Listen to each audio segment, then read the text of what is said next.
Party से सदर से मोहसिन खान प्रत्याशी हैं कांग्रेस के, हमारे साथ हैं। आइए उनसे जानते हैं और बात करते हैं क्या कुछ उनकी प्लानिंग होगी और किस तरीके से अपना चुनाव प्रचार आगे बढ़ा रहे हैं। मोहसिन जी, लगातार इस समय जनसंपर्क अभियान चल रहा है, तो सबसे पहले तो हम यही जानना चाहेंगे कि एक दिन में कितने गांव हैं जो आप लगातार सुबह से देर रात तक कवर कर रहे हैं। देखिए, ऐसा है, पहले एक दिन पहले रूपरेखा तैयार हो जाती किस क्षेत्र में किन किन गाँव में जाना है। हमारी टीम लगी हुई है। अब वो एक चार्ट तैयार करते हैं कि आपको इस क्षेत्र में जाना है। उस क्षेत्र में हमारे ब्लॉक अध्यक्ष हैं, न्याय पंचायत अध्यक्ष हैं, ग्राम सभा अध्यक्ष हैं, सभी उपस्थित होते हैं। और फिर उनको लेकर उनके ग्राम सभाओं में, उनके न्याय पंचायतों में, उनके ब्लॉकों में जनता से direct door to door complain कर रहे हैं, मिल रहे हैं, उनकी समस्या सुन रहे हैं। और लगातार जिस तरह से ग्राम सभा गाँव में मैं जा रहा हूँ, लोगों की बहुत बड़ी समस्या है, तमाम ऐसी समस्याएं हैं जो पीड़ित हैं बेचारे आज। पर अभी वो चाहते हैं बदलाव, परिवर्तन चाहते हैं निश्चित तौर पे। और वो जिस तरह से कांग्रेस की तरफ उनका प्यार, उनका भरोसा है, तो इससे ये है कि आने वाले समय में बहुत अच्छा मैसेज आने वाला है। मोहसिन जी, आप युवा हैं, कांग्रेस लगातार युवाओं की बात भी करती रही है, तो ऐसे में युवाओं को जोड़ने के लिए क्या कुछ कर रहे हैं, किस तरीके से युवाओं को मोटिवेट कर रहे हैं, कांग्रेस पार्टी से जुड़ने काम कर रहे हैं, जिससे कि 23 फरवरी को मतदान होना है, ज़्यादा से ज़्यादा संख्या में युवाओं को जोड़ करके विकास की गति किस तरीके से दी जा रही है। देखिए, हालांकि आदरणीय प्रियंका गांधी जी ने नौजवानों को इस टिकट को कंफर्म कर मुझ जैसे गरीब परिवार से बेटे को इतना बड़ा टिकट, विधानसभा का टिकट देकर प्रत्याशी बनाकर भेजा। इससे तो एक नौजवानों की जो उत्साह है वो एक और बढ़ गई। जो उनको भरोसा था कि तमाम ऐसे दल हैं, जैसे कि कई दलों में एक नारा लगता है कि ये जवानी है कुर्बान तुम्हारे नाम। तो अब लोगों को नौजवान जागरूक हो चुका है। अब जवानी कुर्बान वहाँ नहीं करना है, अब वो सीधा कांग्रेस की तरफ बड़े पैमाने में जुड़ रहे हैं और एक राजनीति में अपनी एक पहचान बनाने के लिए काम करने के लिए उत्साह आ रहे हैं। अगर हम बात करें कि जैसे सदर सीट है अपनी, सदर सीट में सदर क्षेत्र भी आता है, यानी कि शहरी क्षेत्र भी आता है और ग्रामीण क्षेत्र भी आता है। सीधी बात है, शहर की जो समस्याएं होंगी वो ग्रामीण में नहीं होंगी, जो ग्रामीण की समस्याएं होंगी शहर में नहीं होंगी। तो इसको किस तरीके से आप सॉर्ट आउट कर रहे हैं, किस तरीके से इसको सूचीबद्ध कर रहे हैं कि हमें गाँव में ये काम करना होगा? क्योंकि लगभग अगर हम अन्य विधानसभाओं की बात करें तो वहाँ पर लगभग ये है कि अगर कोई विधानसभा है तो पूरी ग्रामीण क्षेत्र पे वहाँ पर शहरीकरण ही नहीं है। तो ये कहीं न कहीं लगता है आपको कि बड़ा मुद्दा है और इसको हल करने में कुछ अतिरिक्त मेहनत करनी पड़ रही है।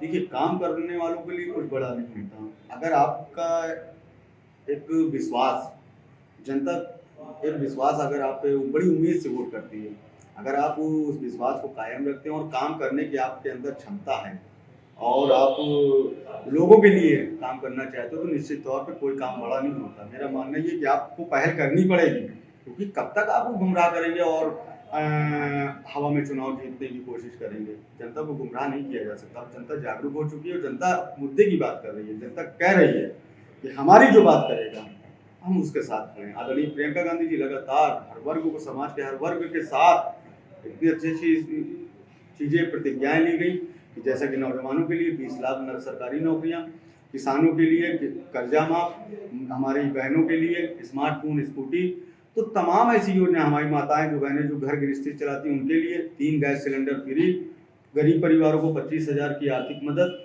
ये जनता की बात कर रही है आदरणीय प्रियंका गांधी जी। कांग्रेस पार्टी जनता के मुद्दे की बात कर रही है। हम लोग जो है इधर उधर की बात नहीं कर रहे हैं कि जैसे कि देख रहे होंगे आप, और दल जो है मुद्दों से भटका रहे हैं, वो आपसी अपनी चीजें निकाल रहे हैं। और जनता उम्मीद लगाती है किसी नेता को, किसी पार्टी को जब चुनाव आता है तो वो इस उम्मीद में रहती है शायद ये पार्टी हमारी बात करेगी, ये पार्टी हमारी मुद्दे उठाएगी, ये व्यक्ति हमारी समस्या सही करेगा। पर कहीं ना कहीं पिछले कई वर्षों से, 25 सालों से जिस तरह से जनता को ठगा गया है, अब जनता जागरूक हो चुकी है। इस बार जागरूकता के ही तहत जनता अपने मुद्दे पे वोट करने जा रही है। पार्टियां लगातार कोई भी हो, सारी पार्टियां प्रयास करती हैं कि वो चुनाव जीते और सरकार बनाए। ऐसे में आपको लगता है कि अब तक उत्तर प्रदेश की बात करें या उत्तर प्रदेश को छोड़कर अगर हम फतेहपुर जनपद की बात करें, विशेषकर सदर विधानसभा की, तो क्या आपको लगता है कि जो पार्टियां आई उन्होंने अपने कामों को सही तरीके से, अपना उत्तरदायित्व उन्होंने निभाया और कुछ ऐसी चीजें क्या उन्होंने किया या केवल सब हवा ही होता रहा? हवा हवाई, निश्चित तौर पे हवा हवाई। आज भी मैं जिन जिन गाँव में जा रहा हूँ, मुझको लगता है वहाँ विधायक माननीय विधायक जी कभी न गए होंगे। ऐसे ऐसे गांव हैं जहाँ लोग अपने परेशानियों से जूझ रहे हैं। अगर अगर आप हमें उन गाँवों के नाम कुछ बताना चाहें जो इस तरीके के गाँव हैं कि उनकी आप लगातार जा भी रहे हैं तो ज़्यादा बेहतर समझ रहे होंगे। अभी आप गांव की बात कर रहे हैं तो गांव का नाम मैं बता ही देता हूँ। जैसे कि हमारे ही विधानसभा में एक पिलखिनी गांव है, जी। वहाँ मैं गया। मलिन बस्ती भी है, मतलब और भी लोग हैं, वाल्मीकि समाज के भी लोग हैं। देखा कैसे जो लोग गुजर बसर कर रहे हैं, अपने हालातों से लड़ रहे हैं, और ये आस लगाए थे कि शायद ये हमारी समस्या सही करेंगे। पर कहीं ना कहीं आज भी लोगों को बेरोजगार है, गरीब को रोजगार नहीं मिल रहा है, किसान परेशान है, किसान को अपनी लागत नहीं मिल रही। किसान मेहनत तो करता है, पर जब फसल तैयार होती है तो कई 1200-1300 रुपए का उल्टे सीधे रेट मिलते हैं। तो कांग्रेस पार्टी ने किसानों की बात की है, 2500 रुपये में प्रति कुंटल गेहूं धान की खरीदारी होगी। अगर उत्तर प्रदेश में कांग्रेस पार्टी की सरकार बनती है तो आदरणीय प्रियंका गांधी जी ने वादा किया है, प्रतिज्ञाएं ली हैं, और 400 रुपये गन्ना किसान पाएगा। अब इससे बेहतर क्या होगा? तो किसानों को यही चाहिए जिससे किसान हमारा खुशहाल हो। किसान देश का अन्नदाता है, पूरे प्रदेश का पेट भरने का काम करता है, देश का पेट भरने का काम करता है, फतेहपुर की जनता का पेट भरने का काम करता है। तो किसानों की समस्याएं हैं ये, हमको उनको सुनना चाहिए, ना कि आप उनका वोट लेके आप उनको गुमराह करके सत्ता पाकर और घर पे बैठ जाएं। अब जनता जागरूक हो जाए। सदर विधानसभा की अगर हम बात करें, जहाँ पर हम लोग बैठे हुए हैं शहरी क्षेत्र में, यहाँ की सबसे बड़ी कौन सी समस्या है जो आपने अभी तक देखी हो?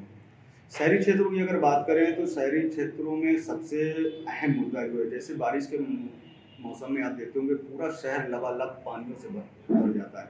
अच्छा, एक बात मैं जानना चाहता हूँ आपके माध्यम से और लोगों को बताना भी चाहूँगा, जो बांदा सागर पे जो है नाले का निर्माण हुआ, आखिर ये पैसा इतने करोड़ रुपए का नाला बना, उस नाले का फायदा क्या हुआ?